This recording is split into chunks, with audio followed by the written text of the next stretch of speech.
Mi abuela era una mujer bajita, de pelo castaño. Siempre lo usaba cortito y por encima de los hombros. La recuerdo por sus ojos rasgados y sus pupilas azules como quemadas. Tenía una boca alargada y grande, como mi papá, y era de piel pálida.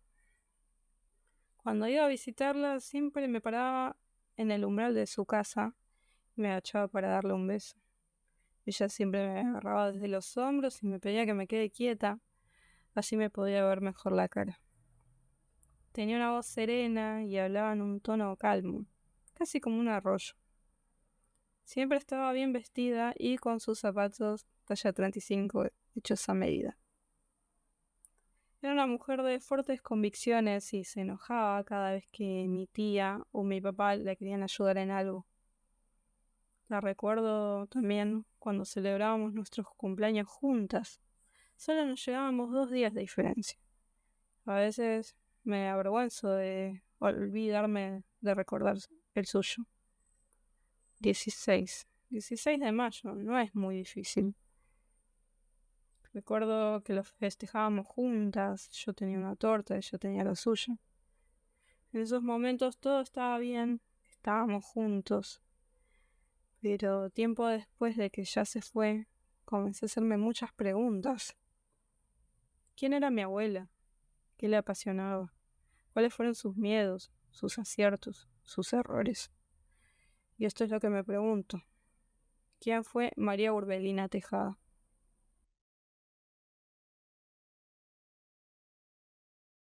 ¿Cómo no me voy a acordar? Sí, yo la quería mucho. De hecho, el primer tiempo la extrañé un montón. Una mujer que era un huracán, no paraba nunca, nunca la veías como sin hacer algo. Siempre estaba haciendo algo para la casa, para la iglesia, que ella era súper activa, o con el piano, subía y bajaba esa escalera que también la tengo muy, muy grabada. Participaba, hacía cosas de educación ad honorem. Era una mujer extremadamente activa y también tenía un lado de pensar mucho en lo social, ¿no? No era solo ella y su familia, sino que también tenía una buena cuota de colaboración más allá de su propio ombligo, ¿no? Yo sé que donaba y hacía actividades para Cáritas, por ejemplo. Es siempre muy ligado a, ¿no?, a la religión católica, que con el paso del tiempo era como más y más activa en ese sentido. Muy religiosa y no, no, ella no podía entender cómo las personas ofendían sin ningún problema. Si ella tenía que discutir porque sentía que se estaba eh, ofendiendo a su religión, ella no tenía problema de discutir con quien fuera.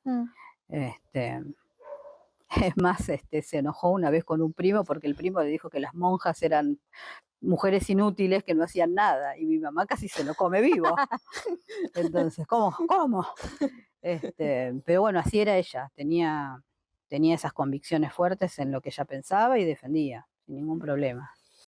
Y ella era como la que ayudaba al resto de los hermanos por tener el título de hermana mayor. Entonces, cuando venían con sus dudas escolares, la abuela era la que le hacía las oraciones y los otros escribían, tomaban nota.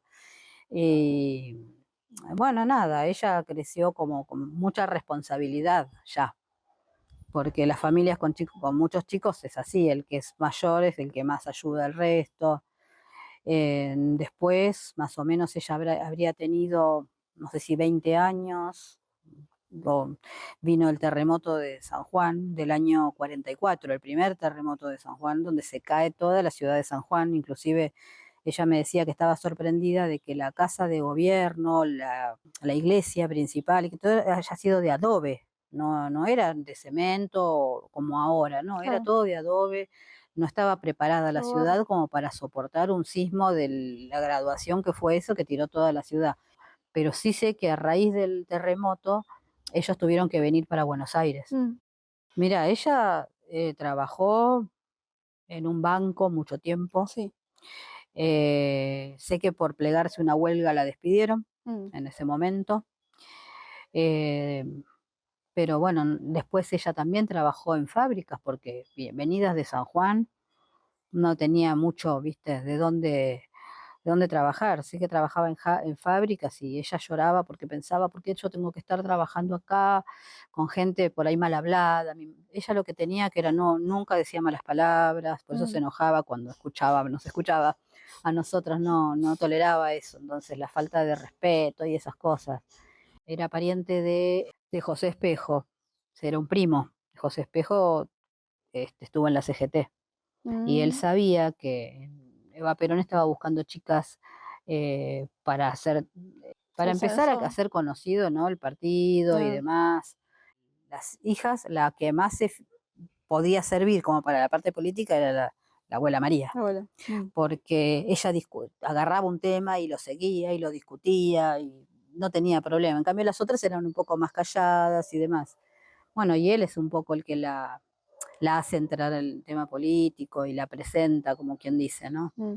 Después, bueno, ya lo demás corre por cuenta de la abuela, del trabajo que ella hizo, de lo que Eva Perón vio en ella, que siendo una persona que vino de provincia, sin estudios universitarios, ella logró organizar el partido femenino en San Juan, pero bueno, eso ya es otra historia. Bueno, siempre nos contaba algunas anécdotas o cosas de la época de su militancia, muy ligada al post-terremoto de San Juan, ¿no? Bueno, esto de ir a reconstruir y ir de pueblo en pueblo, viajando y golpeando puertas y censando incluso y viendo quién necesitaba algo, qué casas fueron destruidas, qué fábricas, ¿no? Qué necesitaba esa gente. Y después una militancia también muy así de base de territorio en referencia a conseguir el voto femenino, primero en San Juan y después, bueno, por supuesto, a nivel nacional, que fue lo que la terminó llevando a ser una diputada de las primeras diputadas mujeres en la Argentina, ¿no? Algo absolutamente relevante para el movimiento feminista. Nunca le escuché decir movimiento feminista, ni mucho menos, ni sufragistas, ni algo que hoy pensaríamos de esa forma, ¿no? Por eso a veces también para analizar estas vidas, estas historias, estas militancias, bueno, está bueno tomar cierta distancia crítica, ¿no? Porque en la familia ya ocupaba claramente otro lugar. Al principio ella era peronista, o sea, Perón, pero después cuando la conoce a Eva, ella dice que estaban todas reunidas en un salón, no me preguntes el lugar. Y de repente ella nunca la había visto, la ve bajar y esa persona la hipnotizó. Y a partir de ahí, de ese momento, era, viste, súper admiradora y era como que lo que decía Perón era palabra santa. Entonces ya esa admiración que sentía por Perón es como que la dejó un poquito de lado y se fue más que nada con Eva. Por eso, bueno, ella decía eso del discurso, que ella estaba dando el discurso y no lo quería, y bueno, hasta que alguien le tironeó la pollera y ahí dijo, bueno, y el general, pero... Entonces Evita me dice, vos trajiste un discurso porque te va en presencia el general para presentar a las mujeres. Digo, sí, señora, démelo, se lo estuve leyendo. Y yo nombraba siempre a ella, a él, al general no lo nombraba. Entonces ella me dijo, tenés que nombrar al general. Bueno, corregí, tenés que nombrar al general. Está bien, señora, está bien. Bueno, llegó el día en que fuimos las 200 mujeres allá a la residencia Olivo y yo no le había cambiado nada. Entonces, cuando dije, prueba Perón, ella me tiró la pollera. Tan así que las mujeres, el grupo que había llevado, me preguntaron, ¿por qué le tiró la pollera a la señora? Y era por eso, porque yo no le había cambiado nada. Y al último dije, como ella me tiró la pollera, Eva Perón y el general Juan Perón. Cuando va a ser la fórmula Perón-Perón, ¿no? Perón presidente, Juan Domingo, y Eva Perón vicepresidenta, me acuerdo que ella contó que las reunió a todas sus compañeras de militancia y les dijo, chicas, yo estoy muy enferma, ¿no? Unos días después nada más se bajó de esa candidatura porque, bueno, ya Eva Perón tenía un cáncer muy avanzado, ¿no? Con el tiempo se hizo mucho más católica, activa, ¿no? Y pasó quizás una buena parte de la militancia a ese lugar, pero también uno va creciendo, ella se casa y cuando termina todo ese periodo maravilloso de militancia y de acción política, bueno, vino una proscripción muy dura hacia el peronismo. Yo me acuerdo de estar sentadas ahí con sus amigas, sus compañeras diputadas, y que una contaba cómo habían estado presas con ropa de presa directamente, y tu abuela que se había tenido que ir clandestina con el documento de una de sus hermanas, ¿no? Entonces hubo también un silenciamiento brutal de ese proceso, que bueno, tardó mucho tiempo en llegar el reconocimiento, ¿no? Porque ellas sí fueron realmente pioneras, pero estos movimientos nunca son unidimensionales y avanzando, ¿no? Hay movimiento, hay avance, hay logros, pero bueno, hay retrocesos. Ciertos logros quedaron, ¿no? Pienso en el voto femenino y la posibilidad de que haya representación política de una mujer, ¿no? Eso antes no estaba. Pensemos que venimos de, no sé, 1920, 1930, las mujeres no podían heredar, estaban siempre, eran como criaturas, se las consideraba como criaturas, siempre estaban bajo la tutela primero del padre, después quizás del marido o del hermano mayor o del hijo mayor, ¿no? Incluso para administrar sus bienes. Llegar al voto fue un logro importantísimo. Yo me acuerdo algunas veces que tu abuela me contó que cuando empezaban a poner las primeras unidades básicas de las mujeres, bueno, eran mujeres, no dejaban entrar a ningún hombre, discutían ellas, se pasaban la voz, algo mucho más democrático y horizontal, ¿no? En vez de ninguna verticalidad o ninguna voz, ¿no?, masculina ahí interfiriendo. Eso me pareció muy interesante y lo planteaba tantos años después con una lucidez absoluta. Bueno, siempre fue una mujer muy lúcida, realmente. Sí. ¿Vos la extrañás a la abuela? Todos los días. Pero no es que la extraño. Ella está conmigo, está en mi vida, porque yo no paso un día sin que la mencione para algo. ¿Entendés? Con Ayelem, que es con la que tengo más cerca acá en La Plata, como decía tu abuela, tal cosa. Porque la abuela, entonces, ¿viste? Y sí, porque ella, o sea, nosotros estuvimos mucho juntas. Mucho, sí. Mucho juntas, y tengo refranes y cosas de mi mamá que eso va de generación en generación. Lo sabe María, lo sabe Luciano, Yair, Yelén, todos saben eso. Si yo le digo tal cosa, ya saben a qué me refiero. ¿Pero por qué de la abuela? Entonces, no sé si es extrañar, por decir extrañar y me agarra y lloro. No, eso es más papi. Claro. No, porque creo que yo lo di todo.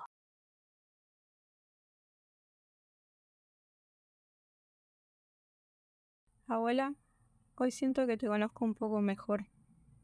Me animé a hacer algunas preguntas y elegí quedarme con algunas respuestas. Me quedo con lo mejor de vos y reflexiono sobre todo lo demás. Estoy orgullosa de tus convicciones, de cómo defendiste tus ideales, de tu trabajo solidario, de que si tocaba caballo o burro, volviste a tu ciudad de todas formas para ayudar a quien lo necesitara. Me dejaste una voluntad de fuego y la lucidez de saber que uno siempre se puede equivocar, pero siempre se puede levantar. Quiero que se te recuerde más allá de tu rol familiar. Fuiste, como tantas otras, una activista por los derechos de la mujer y de los niños. Una mujer de época, anticuada en algunos aspectos, pero adelantada en muchos otros. Si tuviera que describirte, diría que eras gentil, a veces brava, un poco conservadora, pero muy elegante y hermosa. Siempre estuviste más presente para la necesidad del otro que la propia, y a veces fuiste negadora, como cualquiera de nosotros. Si la familia, la iglesia, la escuela o el Estado no funcionan, entonces hay algo que hacer. Y espera, abuela, porque me propongo romper con todo lo que haya que romper. Porque siempre se puede empezar de nuevo, y hoy y ahora elijo luchar para que el mañana sea más justo que el hoy.